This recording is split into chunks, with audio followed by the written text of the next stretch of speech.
All right, I am on Silverdale Way, Viking Way, and this is the 308, and that is the back door to the main gate.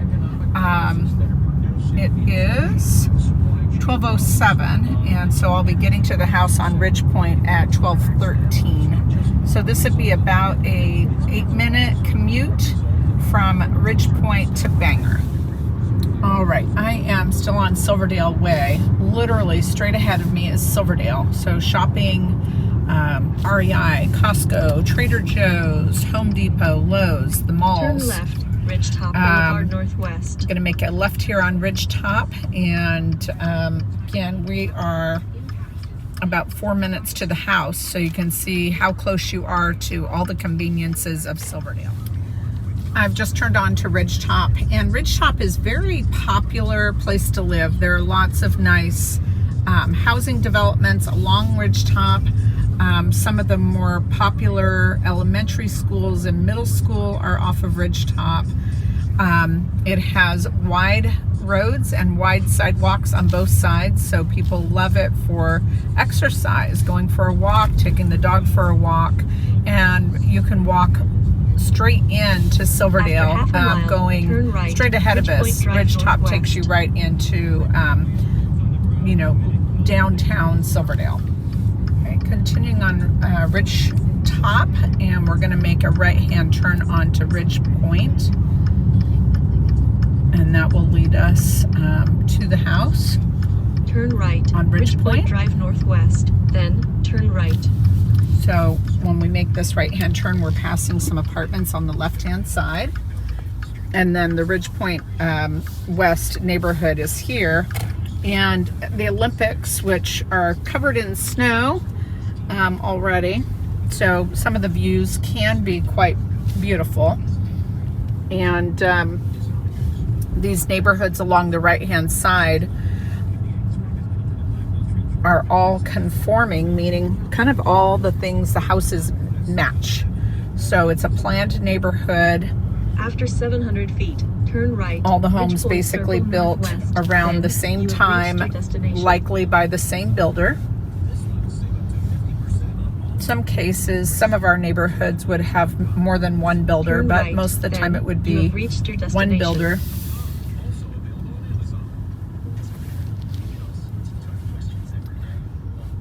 Now, you'll see the double yellow line here. I'd mentioned it earlier that there's no street parking allowed.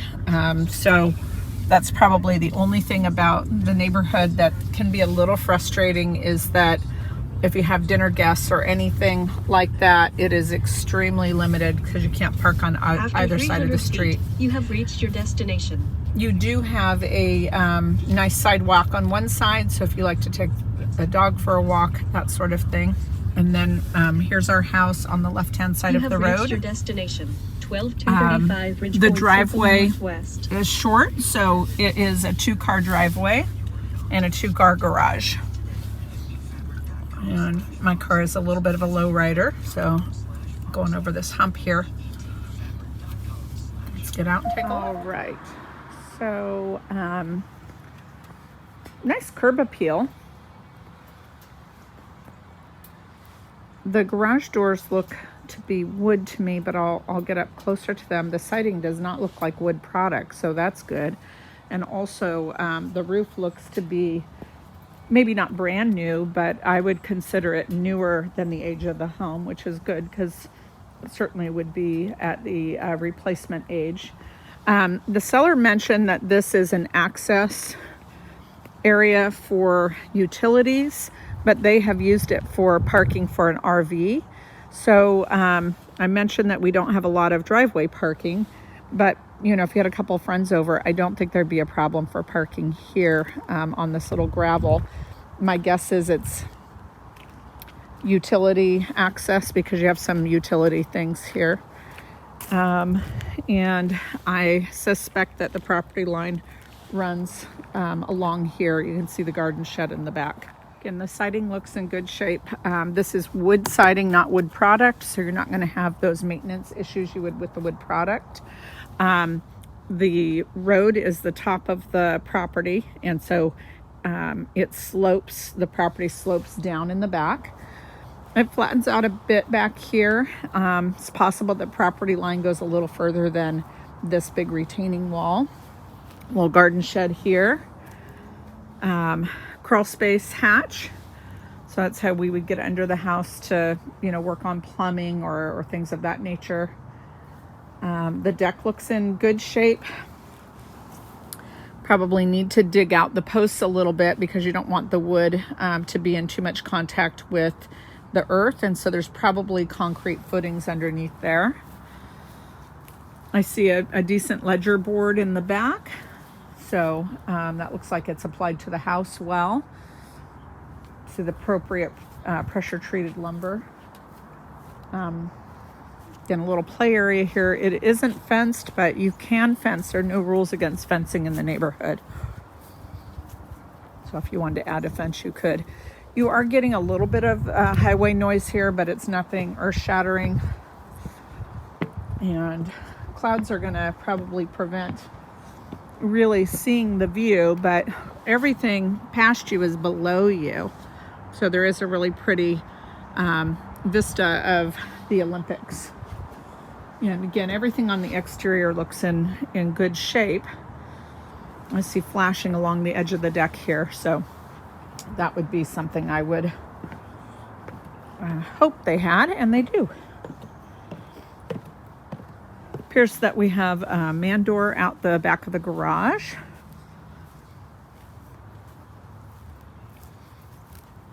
Some roses planted along here. Satellite telephone networking. Not sure what this is. Electrical meter, and of course the gas meter. Looks like they also have some sprinklers, so that's always nice. And yeah, I'd be tempted to update the garage doors. I think they're kind of aging the look of the house. The paint color, it may be time to freshen that up and give it a more contemporary paint color. All right, we have this covered front porch. The porch is poured concrete with aggregate. There's a nice overhang. Again, just a bit of touch-up painting here, but maybe the paint color itself is ready for a change. So we enter into the house onto real hardwoods. These are real oak. We have a 2-story entryway. The paint doesn't look in bad shape. The colors are, boy, I would call this like coffee with lots of milk in it. That's the color. And then this is a bit of a green here in the other room. So immediately to the left is a room that they're using as an office, it looks like. It does have a closet, so this should count in your bedroom count. Paint color in here is gray. So when the builder designed this plan, this was intended as a formal living room. Has a nice bay window. The windows so far all look in great shape, and this has a lot of wonderful natural light. Absolutely beautiful view out the dining room window, and I mean, there you go. There's the Olympics, and of course the fall trees are always lovely. So we pass through the formal living room into the dining room, which is also a really gracious space. So nice wall space if you want and have a hutch. I'd be tempted to change out the lighting in here. Again, I think paint change, inside paint change could also help make this feel a bit more contemporary. It has a very traditional feel. I love that these windows don't have the grid pattern in them. I think if you took the grids out of the front, it's also going to make it feel a little bit more contemporary.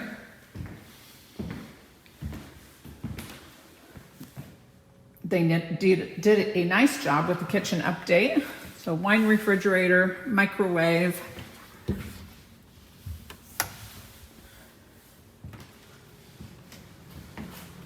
gas range,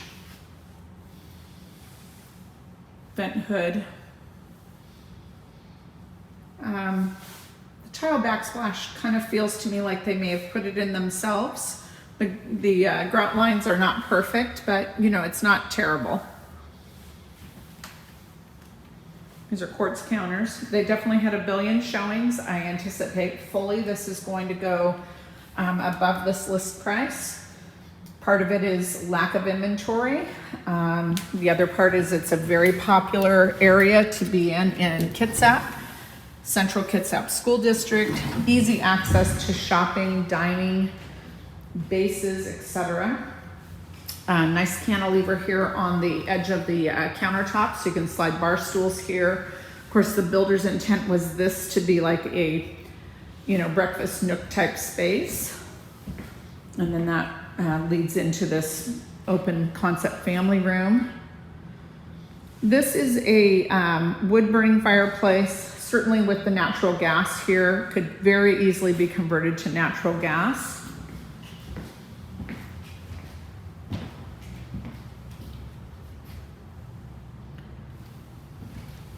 This was plumbed for a wet bar. I'd be really tempted to put that in, but if not, the plumbing, I don't know how you cover this, but maybe just a little table that goes over the top of it. Again, not noticing any failed windows. These all do look like original windows to me. Powder room has that same quartz. Probably the original cabinet because it's a little low. A little updated lighting here. Newer commode. Pass-through laundry. So this, we pass through to get to the garage. So the laundry is here. Again, maybe taking out those original oak cabinets, putting in some white shaker cabinets or gray to match the kitchen. Could make this feel more contemporary. Your garage. There we go. A couple of steps down into the garage, so it has nice ceiling height. Again, those garage doors, I think they're ready for an update. The garage is not insulated, nor does it have drywall. That's something that could give this a more finished look. Definitely a natural gas furnace. You can see the flames. I would say this is an older furnace. Ream is a good brand, but looks older to me. And I didn't see a unit outside indicating that there's air conditioning. This will probably be pretty warm in the summer because you have not a lot of trees around you. There's a scuttle access for maybe storage above the garage. So it might be time to consider an update to the furnace. And then you could add air conditioning or a heat pump to, give some cooling. Coat closet, and this is near the entry. And then this closet should be under stair storage. Oh, not super deep. So it's a storage closet. I'd call it more of a utility closet. So remember, we have the office and then the formal living areas. Now we're going to go upstairs. The carpet is newer, but definitely has a pretty heavy wear in the traffic pattern. It's actually a really pretty neutral carpet.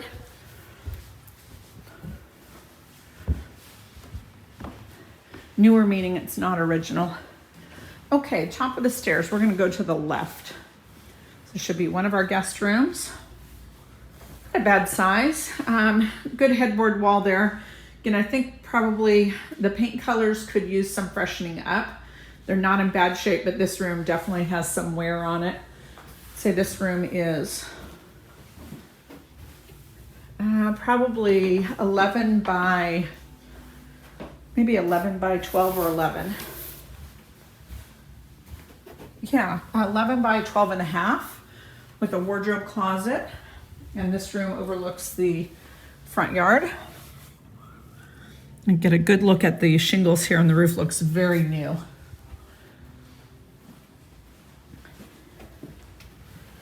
Okay, to the left of that room, looks like we're heading into, okay, there's a door here. So I'm guessing they may have added this at some point to make a suite.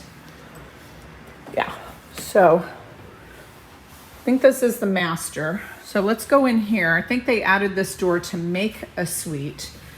So this would be the shared bath. And this is a tile floor that looks kind of like a worn wood. Original cabinet painted white. The quartz countertops, undermount sink. Tub shower combo, fiberglass. And then the bedroom here has a walk-in closet. Now this bedroom is, I think, a little smaller than the last one. To me, this would be the best headboard wall. Probably a queen would fit here as well. The angles in this room, so that would be a good spot for a dresser. Got some angles going on here. And then it's a really small walk-in closet. That is literally the closet. But just outside by that bathroom is another closet area. Okay, so again, I think this door was added. This was a linens for the hallway. That was the shared bath, and then this room would just have had that small closet as its primary closet. So I would be tempted, if you need the additional storage, to taking and arranging this in a way so it could function as a regular closet to be in addition to that small one. And then the master has this amazing view. It's a huge bedroom, so kind of endless amounts of space here. Definitely a great headboard wall there. But if this was a headboard wall, that would be the view you'd be waking up to. And it is spectacular, especially in the winter. It's just really, really beautiful. You can see cars passing in this zone right there, and that is the highway. Okay, walk-in closet has a nice IKEA closet system built in. Let's pull back out here so this makes more sense. I recognize the system because I've had it in my very own house, so it is IKEA. I think they really make a nice closet system. And then your ensuite has that same tiled floor. So this is the original vanity. And I say it that way because in the 90s, we had these low, I think they're like 32 inch. And so it hits me, I'm 5'6", mid-thigh. It's pretty with the quartz, it's pretty painted, and the lighting is pretty, but it's lower than what you would see today in a newer construction. Huge soaking tub. Again, these garden style tubs were very popular when this house was built. Walk-in shower. They've added these glass doors on the rail. The pan is a little discolored, nothing gnarly or anything. And then it's just a white tile. There's a pocket door on the commode space. And then again, this big giant garden tub.